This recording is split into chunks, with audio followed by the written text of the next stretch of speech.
Hi all, I have a question for those of you who are not holding NVIDIA stock. Do you wish NVIDIA would drop for like 15-20% so you just won't feel all this FOMO, you can go and actually buy the stock? So I have a company just like this for you. It was founded in the 90s. It's in California. It had an awesome gain last year. It had an awesome profit. It has an awesome revenue. Everything's awesome. And the company dropped for like 15, 20, 25%, depends on its price when you're watching this video. And the company is SMCI. So today we're going to talk about this company. We're going to talk about astronomical rise of the stock of this company, why it dropped about 15-20%. At the end of the video, we're going to give a fair value to the company, and I will talk about one criteria, one number, which will decide whether the company will be overvalued or it's undervalued and you should go and load up. So a few general points about SMCI. I don't want to talk about their rate cooling systems or about their support for new NVIDIA chips, nothing technical like that,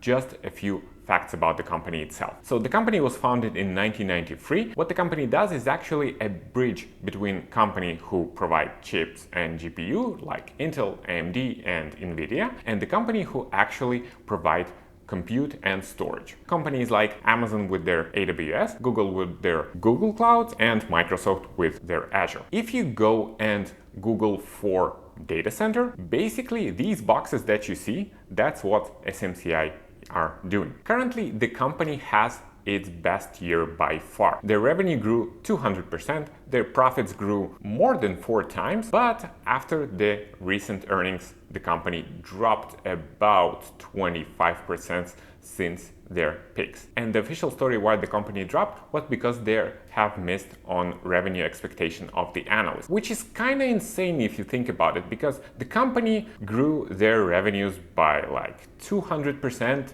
missed by a couple of percent of what the analysts were expected, and the stock just dropped. So we went to the earnings report to see what's going on there, so you won't have to, and to tell you the story of the company. Stay put, we're going to talk about some questions that we found in the earnings report, how we found all of the answers that we were looking for, and how, based on these facts, we're going to value this company. So first, all of this story with the missing revenues, it's a bullshit, okay? The company grew very much okay, 200% is awesome, and it's not the problems that I saw in the report when I read it. So the first problem we saw is the shrinking gross margin. The shrinking gross margin means that the company probably have either pricing problems or cost problems, because competitors are entering the market and the company is forced to lower the prices. The gross margin dropped about 2% from 17.6 to 15.5, and later I'm going to explain why this is not actually a problem. The second problem is much more evident. So the company is insanely profitable in the third quarter. You would expect to see a large cash inflow, right? You are seeing large net profit, you would expect to go to the free cash flow and see a huge amount of free cash flow. About a year ago, in Q3 2023, the company reported free cash flow of $673 million.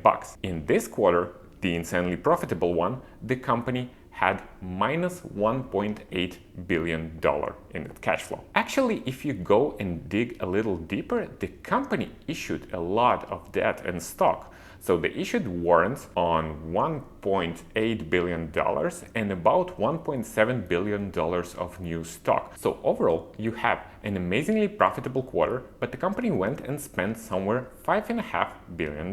And the question is, where's the money? And the answer to this question comes not from the report itself, although the company is hinting there, but actually from the conference call. So after each report which is being issued, there is a conference call of the company CEO, its CTO, and the analyst from various banks. And on this call, the CEO and CTO said some amazing things, which I'm so glad I listened to this call. What they were telling is that each quarter for the last 3 years, the company could have sold so much more, but they could not because they did not have enough inventory to sell. Right now, what the company did in this quarter, it put more than $2.5 billion in its inventory. If you go and look at the inventory of the company, you will see that it's inflated by more than 100% quarter over quarter. Before we continue, if you find this information valuable, subscribe, because we will have much more videos like that. And of course, like this video. It's awesome. Why wouldn't you like it? The number one problem which the company has right now is supply chain shortage. Now, this is something pretty new, because what we are familiar with is demand shortage, where basically you have a bunch of stuff which you cannot sell. The supply chain shortage is where the demand is insane, but you don't have anything to sell. The company actually right now investing an insane amount of money in opening 3 new facilities, 2 of which actually today were the news that they have opened. They bought some land in Silicon Valley near their offices to open another facility there. They're expanding in Malaysia, and next quarter the management of the company say that the inventory will increase even more. So besides the company growing 200% year over year, it actually plans to grow much more in the upcoming quarters or upcoming years. Few more things which I want to mention about this company, which I really liked. First of all, it's of course their new cooling system for the data centers, which besides saving a lot of money for the energy cost, is right now considered the most efficient on the market, and the company says that demand is absolutely huge. The second thing is partnership with NVIDIA. So I haven't seen any official news about SMCI partnering with NVIDIA, but get this, NVIDIA rolled out their Blackwell chip in March 2024. Less than 3 months later, SMCI were ready with their new rack plug and play with liquid cooling for AI supercluster for these NVIDIA chips. And this all is in less than 3 months. So obviously there is some kind of partnership between NVIDIA and SMCI. Now let's get to the valuation part of the company. We can value the company using DCF, but I don't really think all of you would like to watch 45-minute video showing me my Ninja Excel skills. So we will value this company based on its competitor. And SMCI have only 3 of these: Dell, HP, and HPE. Currently, we're assuming the market cap for SMCI is about 50 billion. Today, when we're recording this video, by the way, SMCI jumped 6% right now when the market opens, so they can screw up my numbers a little bit, but bear with me. Market cap about 50 billion, projected revenue for this year 14.9 billion. By the way, I'm using projecting revenue for the whole year. I know it's Q3 right now and we haven't seen the Q4 numbers, but first of all, I don't want to take Q4 from last year because this Q4 will be much bigger. And second of all, the company is very conservative with their guidance numbers. So I kind of believe what they're saying. So we'll take the projected revenue for the whole 2024 and it's about $14.9 billion, and we get projected earnings of around 1.2 billion, which gives us PE ratio at the end of 2023 of 41.75. That's okay.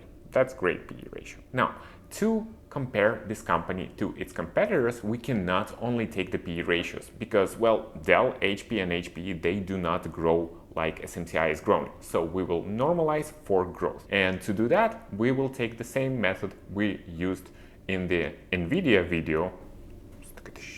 By the way, if you haven't watched the video, go and watch it. We have predicted that the company would go to 160 and the company right now is at 135. So the prediction might be good. We will take the same method. We will take the PEG ratio, basically the PE ratio divided by growth. So the PEG ratios for SMCI's competitors is as follows. Dell with 1.6, HP with 1.77, HPE 1.81. So pretty much all of them is the same, and we would expect that SMCI will be pretty much there. The average 173. Awesome. We will take into account SMCI's price of around $900. And now let's talk about this one number, which I told you will define everything. And this number is how much the company will grow next year. Not this year. This year we know it's like 200%, but we cannot assume that the company will grow 200% in next year. If we go to the company guidance, they are saying nothing. They are not giving guidance, they're giving guidance only for Q4,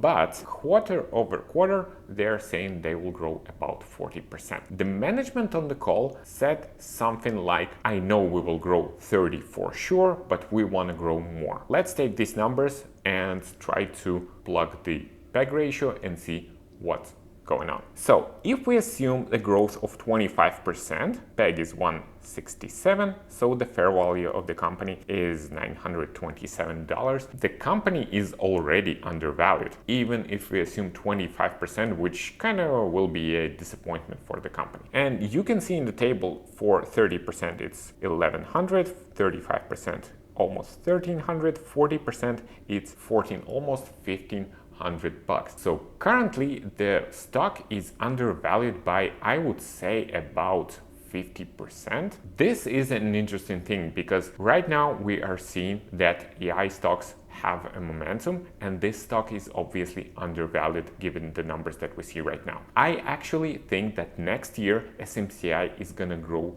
even more than we're currently projecting. That's all for now. Hopefully you liked this video. We will try to dig much more companies like that in our further videos. And thanks for watching. Subscribe, of course, and take care.